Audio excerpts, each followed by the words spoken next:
Welcome to all of you. It looks like we've exceeded our expectations here with official seating of 500 and 1,800 people on board. We wrote what we thought was a judicious letter suggesting to members they should not attend, and to members that we apologize if they couldn't get in. It looks like we overdid it. But I'm sure, I know there are some people still in the dining room and there's birding out there, and I'm sure there are other things. So thank you for those of you who've attended.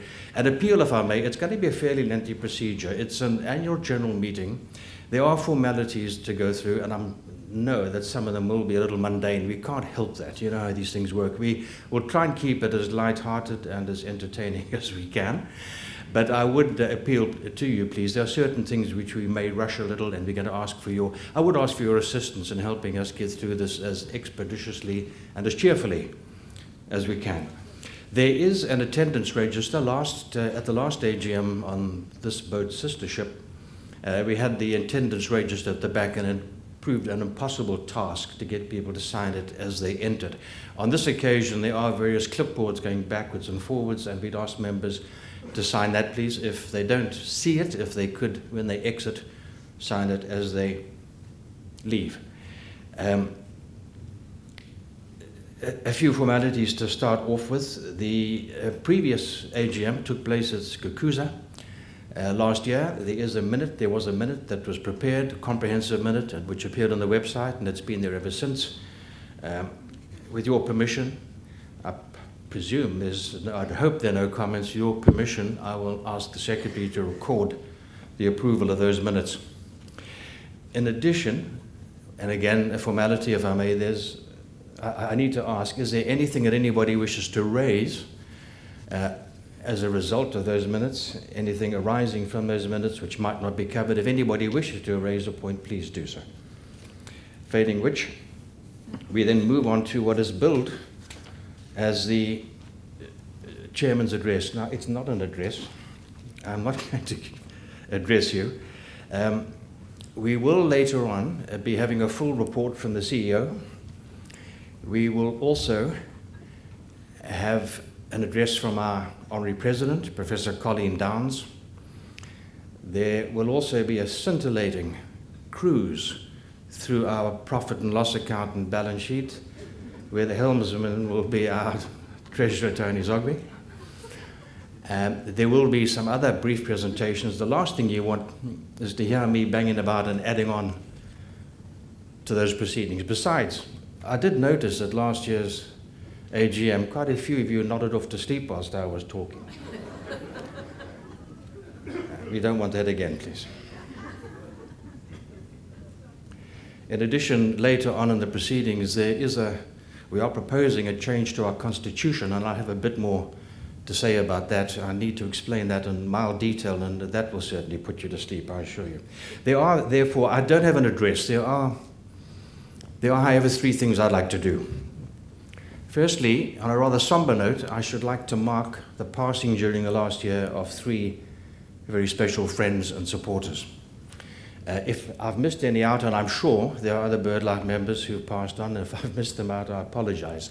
But the four people I should like to mention is firstly Ntombi Chungu, who worked in our membership division, who passed away after a fairly short and rather rare, was a consequence of a rather rare disease in August last year. She was much loved by the staff, and we miss her dearly. Barry Rose passed away. He worked for BirdLife quite a few years back, and he was a mentor to quite a few of our staff.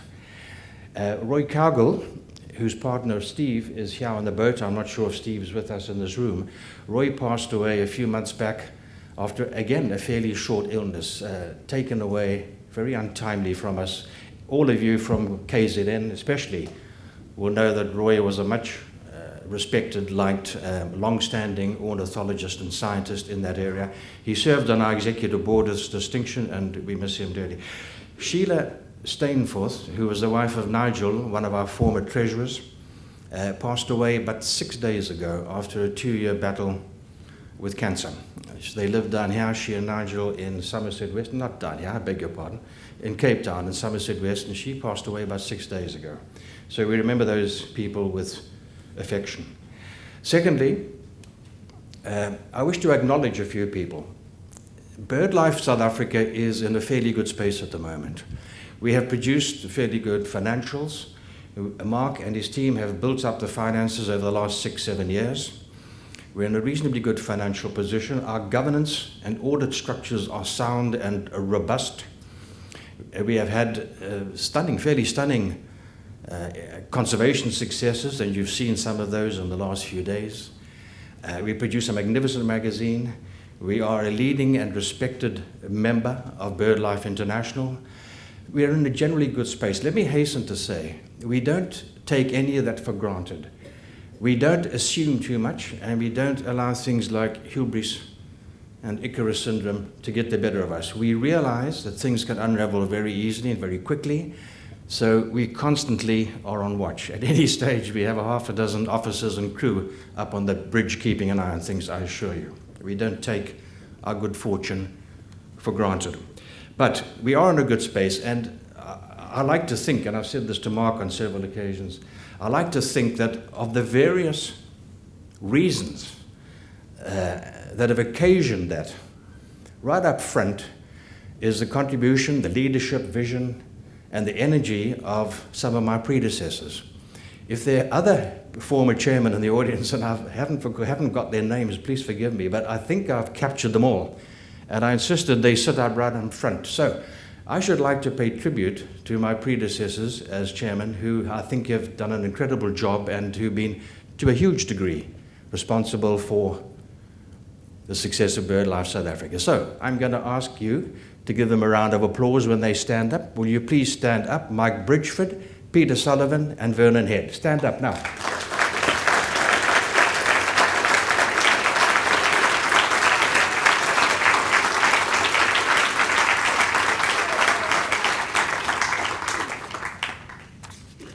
Two of them, at least, are quite potty, but they're wonderful people all the same.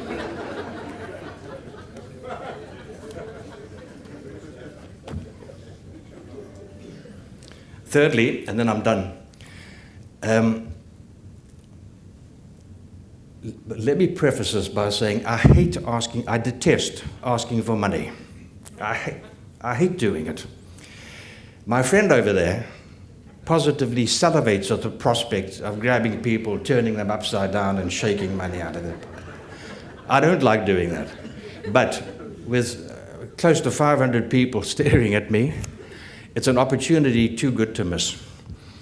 BirdLife does fantastic work, you've seen that. But we live on a shoestring. We live hand to mouth. We're supported by wealthy donors and supportive organizations. We receive no money from government or any other sources. We receive help also from some other people I'd like to acknowledge.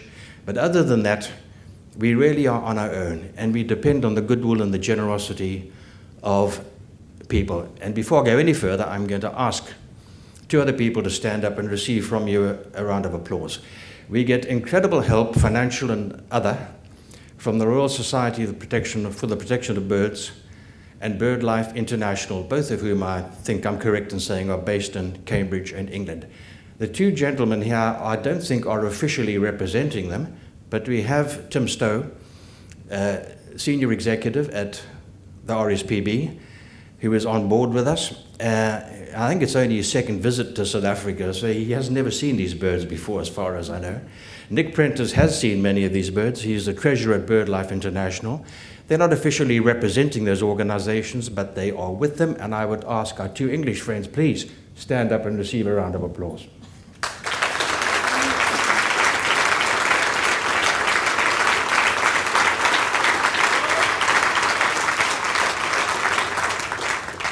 Now, like I said, I detest asking for money, and I know people are always asking you, but I've got one suggestion to make.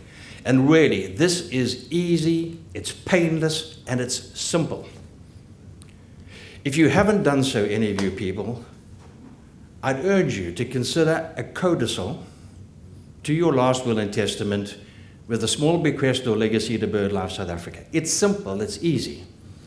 And all you have to do is a couple of words, the bequest, attach it. Mark runs a legacy program, and he spends quite a bit of time going to places like retirement villages, urging people to consider BirdLife. He loves it. He loves doing it, and they love him. The RSPB, who have, I think, close to 1 million members or more, have substantial sums of money that flow into their coffers each year because of wealthy people leaving their money. It makes a huge difference. If we could get only 1 in 10 of the BirdLife members in this boat who haven't done so previously to execute a will in favor of BirdLife, it would make a huge difference and allow us to do more of the good things that we do. If you have not done so, please do so. I'm authorized to say that Mark and I, if you're asking have they put their money where their mouth is, yes. Please consider that. Now, it is simple. Trust me, I'm a lawyer, I know this. It's simple to do. I've had the bold effrontery to prepare a draft codicil, leaving out simple things like the name and the amount. They're at the back of the hall. I'm sorry, this is a bit pushy, I understand. They're at the back of the hall. When you leave, we've put a couple, about 50 on each side. When you leave, if you feel so inclined to consider BirdLife in your last wills, please pick up one. All you've got to do literally is put your name, with maybe a few adjustments, your name and the amount in there. It's really would make a massive difference to us over the years. That's my sales pitch. I said to Mark, by the way, if you're worried about the technicalities of that, by all means, speak to your legal advisors or your financial advisor. I said to Mark, I said, just imagine, if 100 of the people in here take a copy of that, get back to their cabin, fill the details in, somehow download it to the attorneys back in South Africa, and we hit an iceberg tonight, we'll be in clover. And I mean clover because there's some wealthy people. I mean, some of you people are loaded. I know which ones. I can see them. And Mark said, yeah, that's wonderful. But he said if the boat went down, we wouldn't have a chairman, we wouldn't have a president, we wouldn't have a treasurer, we wouldn't have a chief executive, we wouldn't have a board of directors, we wouldn't have a staff, and half of the members of BirdLife would have disappeared overnight. I said, Mark, that's fine, but there's one advantage. Never again would you have to explain to me excruciatingly at the end of the month why your expenses were so high.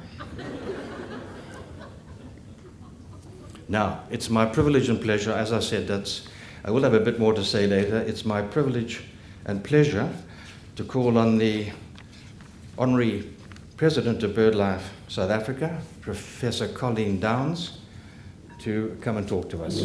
Colleen.